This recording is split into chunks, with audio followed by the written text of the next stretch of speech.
This is Invent Anything's Inventors at Work. I'm John Cronin, and we're here interviewing Martin Cooper. After reading his book over the weekend, Cutting the Cord, he's considered to be the father of the cell phone. And also Time Magazine said he, and truly so, one of the top inventors of history, one of the top 100 inventors in history. And I'm sure they were thinking about all sorts of people, this Aristotle and everybody else. So Martin, welcome back. What I'm trying to paint the picture of is the cell phone. Maybe that's the one you're most noted for, but underneath that, there's all sorts of inventions and all sorts of impossible problems that you were tackling to get there. And one of the places that I couldn't even imagine is that you were involved not only in the very big first days of the transistor, Shockley invented the transistor in 57, I believe, but now you wanted to build a cell phone which required transistors, and transistors weren't cheap. More than that, most circuits didn't have more than 2 or 3 transistors in it. And basically, you created this, let's build this cell phone, but let's keep it under 100 transistors. Could you tell us a little bit about that? Because it's the first time I think anybody had ever even conceived of putting that many transistors in one place. Well, that's exactly right. The first transistors that were commercially available was sold for the order of $2, $5 a piece. And here I am telling people that there are going to be devices that are aircraft radios, that are two-way radios that will have hundreds of transistors. And you can imagine all the laughter among the reporters. And when we had to build the IMTS radio, it turns out there were a lot of control functions that had to be done that were never done before.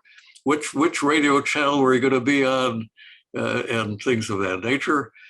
So we needed to have a device called a supervisory unit, which was a transistorized device. I had a young engineer named Dick Adelhock, who is now an old engineer, like the three of us are. And challenge I gave him is, Dick, we've got to build this thing with only 110 transistors. He said, well, that's impossible, but we'll go after it. And by the time Dick and I got done needling each other, we built that supervisory unit with 99 transistors. And fortunately, from the time we conceived of this thing to the time we actually had to produce it, the price of a transistor went down by enough of a factor so we could actually build this thing and make it practical. But think of how ludicrous that is, John, when you look at a modern cell phone that has a Qualcomm chip in it that has 2 or 3 billion transistors in it, and you could buy that cell phone for $100. It's almost unimaginable, isn't it? Yeah, it is. And what's unimaginable is that you were not only part of it, you were there giving yourself impossible problems and going through them. And that's just another indication of the journey to that final Dyna cell phone we'll talk about. But there is one more story, I think, in the book that I really warmed up to, where you were given, you were asked that there was this problem in the quartz tuning part of the manufacturing, that these things were failing, and how they said, it's got to be solved. Martin, could you go do it? And as you recognized from looking at the data in the manufacturing line, everything seemed to be normal, but you knew it wasn't. And then something happened. You had to do some investigation on your own. Could you tell us about that? Because this is, I think, this curiosity, once again, just coming up to solve other problems. Sure. Well, the thing that makes a cell phone work on a single frequency is every cell phone does have a quartz crystal oscillator in it. And in the early days, these crystals were relatively unreliable. And somehow our customers were having trouble with keeping their radios on frequency. But when I went and investigated, I looked at the history, and it turns out that the quartz crystals have been unreliable for some time. and they were still unreliable. And then I realized that somehow or other the crystals were aging. There was water getting into these hermetically sealed containers. They were interfering with even though the materials on the crystal were things like gold, and the water would influence the frequency. And that's when I realized that we were just getting in the habit of accepting poor performance. I came back again with the dazzling demonstration thing. Rather than just put a little fix in and make the hermetic seal better, we introduced a whole concept of a clean room. We totally redid the whole quartz crystal process. We went over a period of a year from making the worst quartz crystals in the business to making the best ones. And that was a wonderful engineering challenge, but it also gave me what you referred to before as this feeling of self-confidence. Don't hold back, give it all you got. Wow. Yeah, and see, that's the picture I got, but I haven't had the benefit of working with inventors and many technologies, and when I was at IBM, I worked in a class 10 clean room, and I never even thought about, well, who invented the clean room? Way back then, there's Martin, solving another possible problem, trying to figure out the mystery of why these don't work, figuring it out, and then inventing the clean room to go from an okay, maybe not working, to best in class, quartz oscillator.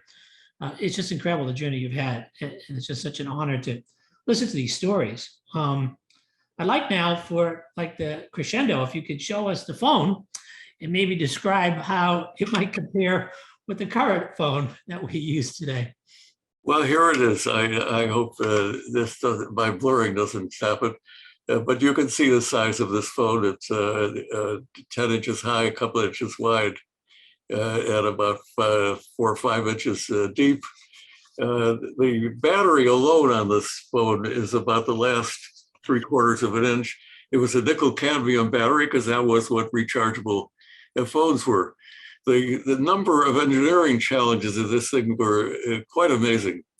One example is up until that time, the most number of frequencies you'd have in a single radio was 2 channels, 4 channels, maybe for a sophisticated public safety radio, you'd have 6. This radio had over 500 channels in it. So we needed a frequency synthesizer. Well, the frequency synthesizer had to be an integrated circuit. The only integrated circuits they had that could do that were in the laboratory of our semiconductor division. And here's again where it took a little salesmanship to get these guys to build a frequency synthesizer for something that had never been built before. And the number that they would sell in the next 10 years would be like 10. So I needed salesmanship to sell that. The other major challenge was the duplexer. The fact that up until then, everything was press to talk. When you wanted to transmit, you push a button, you transmit with 10 watts, 30 watts. When you let go, you could receive the signal. You can't do that for personal communications. You have to be able to talk and listen at the same time. That's a huge technical challenge. You think about it, the transmitter puts out a fraction of a watt. If the receiver is listening to a fraction of a trillionth of a watt, and you've got to do those in a non-interfering way. In the IMTS radio, the two-way radio, the device, which is a cavity device, it was about the size of 2 fists. And we had to take that and somehow squeeze it into this, into a quarter of this thing. It was just a major challenge by itself. Even the antenna, we were operating at 900 megahertz. People were telling us that 900 megahertz was impossible. that the highest frequency that would be useful for two-way radios is 450 megahertz. As you know today, your 5G radios operated at 30 gigahertz. But so we had to come up with a new antenna, new ways of generating the RF, both transmit and receive. There are many, many other challenges. The audio, as an example. Public safety people, professional business people could talk on a radio, and they could communicate even though things were noisy, poor signal to noise. Ordinary people will not tolerate that. You've got to have a perfectly quiet signal. So coming up with the idea of the cell phone was a lot easier than solving all those individual problems. And fortunately, Motorola had been working on all these things. There were things going on in laboratories throughout the corporation. And my challenge was to be everywhere and sell everybody. Wow. Well, what a great kind of parallel between where we are today versus where you were in 1972. When we come back, we're going to ask a question, and I don't think many people know the answer to. Who was the person who received the first cell call? So we'll come back to that after the break. This is Invent Anything's Inventors at Work. Check us out at ipcg.com. And if you're an inventor, tell us about your inventions. And now, back to John Cronin. This is Invent Anything's Inventors at Work program. I'm John Cronin, and today we're here interviewing Martin Cooper, who has written this fabulous book, Cutting the Cord, and he's considered the father of the cell phone and one of the most prolific or top inventors by Time Magazine ever.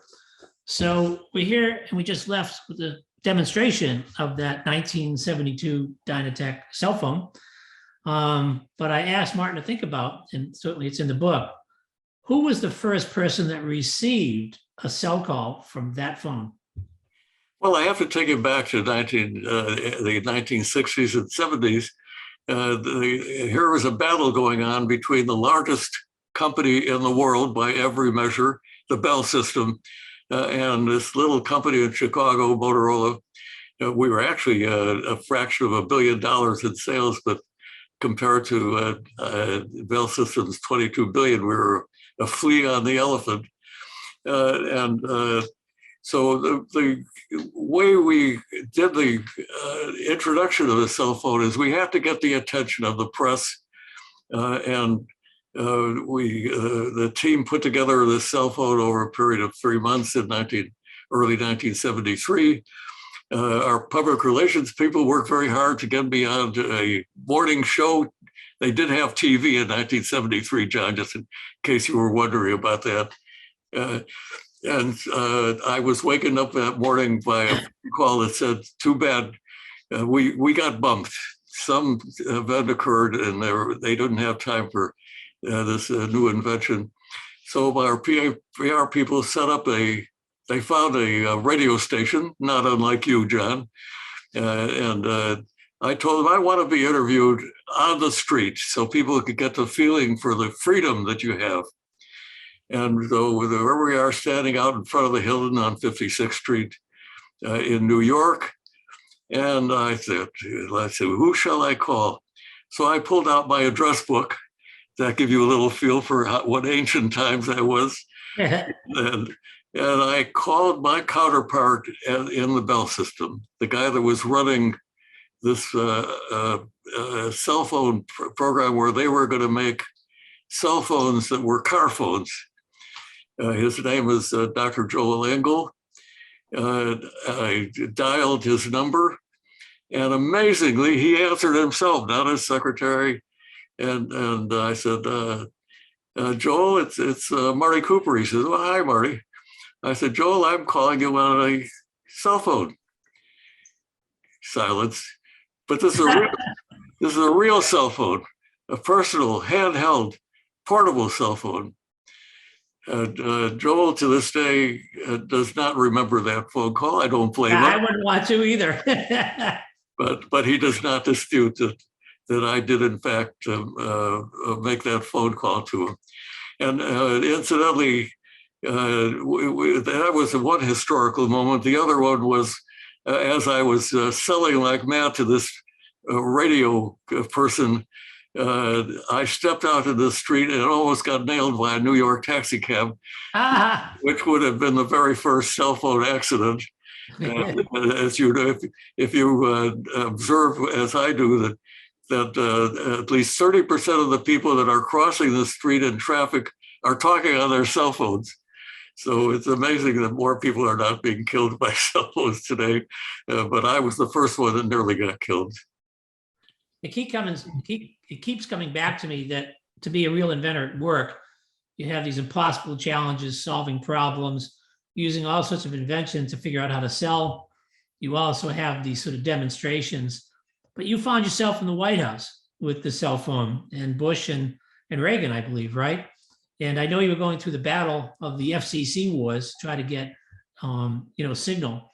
Could you tell us about, that story of with the cell phone in the White House, the very first time there?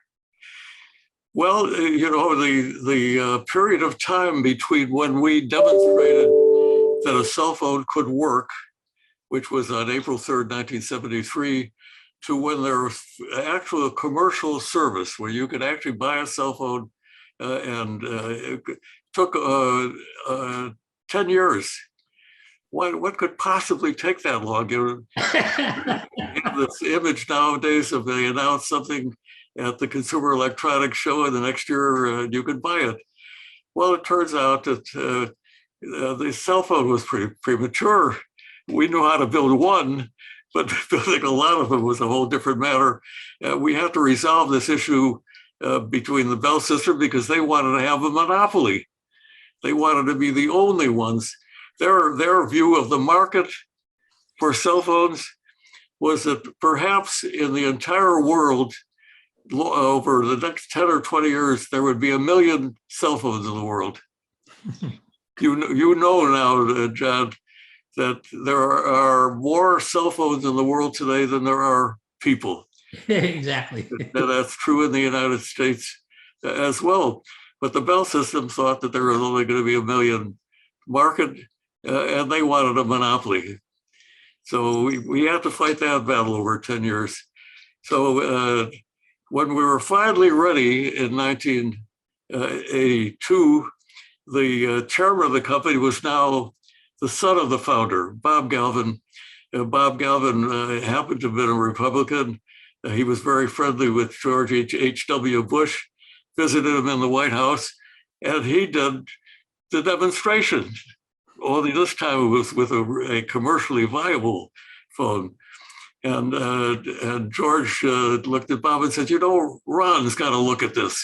I have to tell you who Ron is. Yeah. So they went into Reagan's office, and Reagan called Nancy and held a phone call. And he said to Bush, why don't we have this now? And that was supposed to be the exact quotation from what Bob told me. And Bush mentioned, well, the FCC is working on it, but they've got some problems. And Ron said in a way that I think you knew enough about Ronald Reagan, he didn't care about the details. Take care of that, George. And within the next 6 months, the FCC had resolved all the problems. By magic. Yeah, exactly by magic. So on your journey of the phone and all the things you had to do, all your possible problems, something also very unique came out of your work, and that's Cooper's Law. And I think for people that maybe know technology, they know about Moore's Law, that basically talked about how a semiconductor chip goes, half the size or half the cost every 18 months with double the capacity. You started to see a trend in how signals, should be divided and could be. Could you tell us about Cooper's Law, which is used today? Anybody in the cell phone business certainly knows Cooper's Law. Your name's on it for a certain reason. Well, I'm humble enough to call it the law of spectrum capacity, but there is a myth. And the myth is that the spectrum is like beachfront property. There's only so much of it, and once you use it up, it's gone. Well, that's crazy, because when Marconi first commercialized radio 120 years ago or so, you could only have one conversation in any part of the world at one time. And it turns out that new technology keeps advancing. The ability to put more and more information in a given amount of spectrum, as you pointed out, has doubled every 18 months. There has never, ever been a shortage of spectrum. And when radio came along, they found enough spectrum, even though it was all in the low frequencies. So you could have as many radio channels as you want. TV came along, and they wasted hundreds of TV channels because they could, technology allowed them to squeeze more and more stuff in.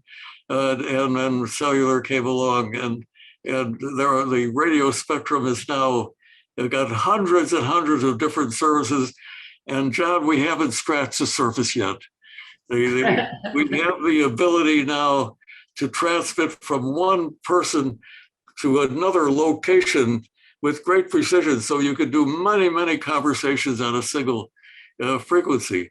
So this is going to keep going because ultimately the nature of communications is talking from a person to another person.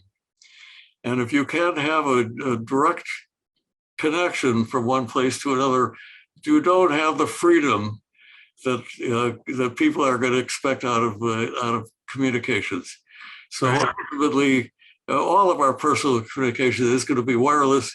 And take my word for it, there's always going to be enough radio spectrum to allow that to happen.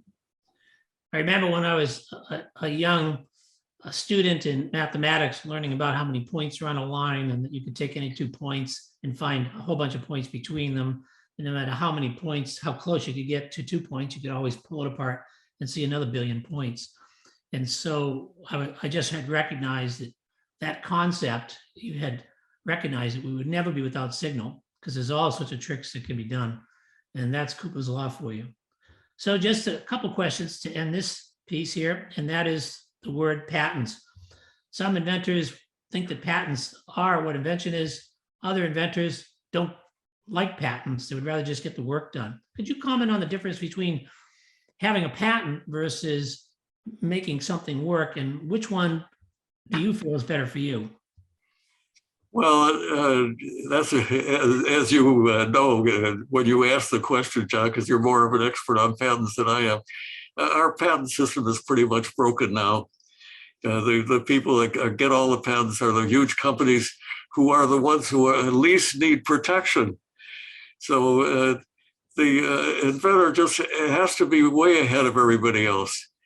He has to have solved the problem, or she, you have to keep reminding myself. It is, the patent system will work to some extent, but the inventor does have to protect his information one way or another.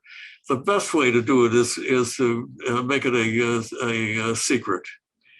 Don't tell people what your sauce is until you absolutely have to, and get far enough ahead of the other people.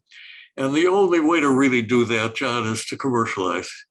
I know that's a hard pill to swallow, but if you can get out there, invent something, sell enough so that you can prove that it's useful to people, then somebody potentially will buy that idea from you just because you got a head start. That is the most logical way to do it. Yes, having a patent can be valuable, but it's very hard to depend on a patent because it's so easy for big companies and smart people to work around them. Yeah. So we'll get back in our next session. We're going to learn about a gentleman named Marconi and how that influenced you and how you even sat in his chair and won the Marconi Prize. So we'll be back to that and how standing on the shoulders of other inventors is important. This is Invent Anything's Inventors at Work. Check us out at ipcg.com. And if you're an inventor, tell us about your inventions. And now, back to John Cronin. This is Invent Anything's Inventors at Work. And I'm John Cronin, and we're here interviewing Martin Cooper, who is the author of the book Cutting the Cord being the landline of a phone. And he is the father of the cell phone and also one of the top most influential inventors ever by Time Magazine. So last we left off, we were talking about patents, but now I want to switch to the final subject, which is really, and you put it so well, Martin, in your book, how all of us inventors stand on the shoulders of other inventors. And you talked about Marconi and how he influenced you. Could you tell us a little bit about what actually Marconi had done and why most people should know who he is, but they don't, and how you built upon what Marconi had done? Well, Marconi was an engineer, but not a very profound one. He just made up his mind that he was going to make radio transmission work and make it practical. And he didn't understand enough about the technology to do anything but generate more and more power. And the original transmitters were what are called a spark gap transmitter. Really, basically what you did was create a lightning bolt.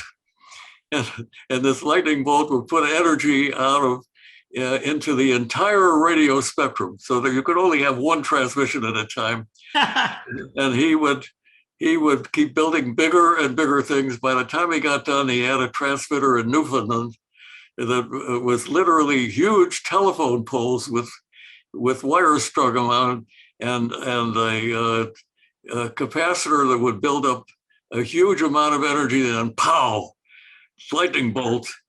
And his demonstration, the first demonstration, was he sent what he said was an SOS from Newfoundland to the United Kingdom. There was some dispute about whether anybody actually heard the SOS, but at least he got credit for it. And over a period of years, he ended up commercializing. This was what Marconi's real contribution was. The first place he put these transmitters were on ships. I think you've all heard the story about the Titanic, but many hundreds of lives were saved in that Titanic because they had a Marconi operator who was sending dots and dashes. So Marconi does get credit for the commercialization of radio. You should understand that when it comes to the invention of radio in the United Kingdom, it's Marconi. In the United States, Nikola Tesla. In India, Bose gets credit for inventing radio. And in Russia, they have a radio day where they celebrate Popov as the inventor of radio. So we really don't know who invented radio in the first place. But it's certainly one of the most profound inventions in history. And I think you said out of all the awards that you've won, the Marconi Prize was probably one of the best. Is that right? Well, that was the Marconi Society is in existence today, and I'm very proud to be a member of that organization. Our focus in the Marconi Society today, and I think you've read that in the book, is we now know that you cannot be educated, you cannot have healthcare, adequate healthcare, if you don't have a connection to the internet almost continuously. And the only way to do that is with cell phone and cell phone technology. So, and it's a sad thing to note that even in the United States, one of the most advanced countries in the world, 40% of our population, of our students, as an example, do not have access to the internet, either because they can't afford it or because they live in places where there's no coverage. So this is one of the initiatives that the Marconi Society is working on today to try to erase the digital divide. Yes. Sooner or later, we have to get internet access to all of our students, and ultimately to every one of us, so that we can measure things on our bodies and anticipate diseases before they happen and shut them off. There is the potential of eliminating disease. There is not the potential, but the reality that our children and our grandchildren are going to be a lot smarter than we are. I hope so, when you look at all the dumb stuff that's going on in the world today. But the ability to access the internet is a crucial element in all of that. Well, it's been so great just talking to you about all of this, and from the early 50s to today, you certainly had visions and impossible problems and challenges, and results speak for itself, whether it's the quartz crystal problem, the decoder encoder, whether it's the 100 transistors in a cell phone, whether it's the cell phone itself, or all the magic that you had to do. So one of the things that I'd like to end on here about when you made the first cell phone, did you ever think that down the road that someone would say, hey, Martin, could you make this first cell phone call from outer space? Well, it's funny that you say that. I have volunteered to do that. I was a little upset when they had I forgot who it was that had an 8-year-old be the oldest guy in space, and I could beat that by 5 years. So I have volunteered to the Richard Branson thing. In fact, I actually offered to pay them for it because I thought not only could I be the oldest guy in space, but I could make the first cell phone call from space, which is technically possible. And we made enough progress. And so I thought there was going to be a possibility, and then they ran into this problem, if you knew about it, where they didn't exactly follow the plan. So they're in a hold at the moment. Yeah. But I'm still a volunteer, John. Anybody who wants to send me out in space, I'm available. Yeah. So one more question, and because you've sort of predicted so many things and then made them work, the last chapter of the book is all about you sort of talking about your vision for the future. And I know we don't have, the time to really do it justice, and it's in the book, but we didn't have, cameras and Wi-Fi and Bluetooth in that very first cell phone. Today we do. Where do you think this thing heads in a couple minutes? I'm sorry, John. Where do you think the future of all the future of the cell phone? I'm very proud when you tell me that I've made some contribution in introducing this cell phone. I think that cell phones today are terrible. I just bought a new folding cell phone because I like to try everything out. This phone comes with at least 300 or 400 icons on it, most of which I have no idea what they do. And they say, well, the phone is personal. You can personalize. You can make it whatever you want it to be. All you have to do is go out into the Play Store or the Apple Store and select out of 2 million applications which ones are the ones for you. I can't imagine anything more ludicrous. The future cell phone has got to be personalized. Everybody in the world is different than every other person. Somehow we have to come up with an artificial intelligence in every cell phone that doesn't make you find an app, that will analyze your personality, analyze your habits, and either create an app or find one for you. The cell phone ought to configure itself. It ought to decide what makes your life better and become your own personal, I call it an augment, an extension of your personality. And that's going to happen over the next 10, 20, 30, 40 years. And the cell phone is going to become very smart. And I hate to talk about the very end of the book, but you realize that this augment that we talk about can see better, hear better, do everything better than we can. Sometime in the long distant future, it'll be able to think better than we do. And let's hope it doesn't decide it doesn't need us anymore. Well, I didn't think we would cover that, but the idea of science fiction sort of comes to mind, doesn't it? It does. Well, Martin, it's been a terrific set of interviews here. We really appreciate your time. And I do hope that everyone gets a chance to pick the book up and read it. It's a great read about the challenges to invent. Here's a real inventor at work, probably one of the top inventors in the world at work, telling us how he's done it. Thank you so much, Martin. My pleasure, John. You're a superb interviewer, and it was a privilege and an honor to be on your show. This is Invent Anything's Inventors at Work. Check us out at ipcg.com. And if you're an inventor, tell us about your inventions.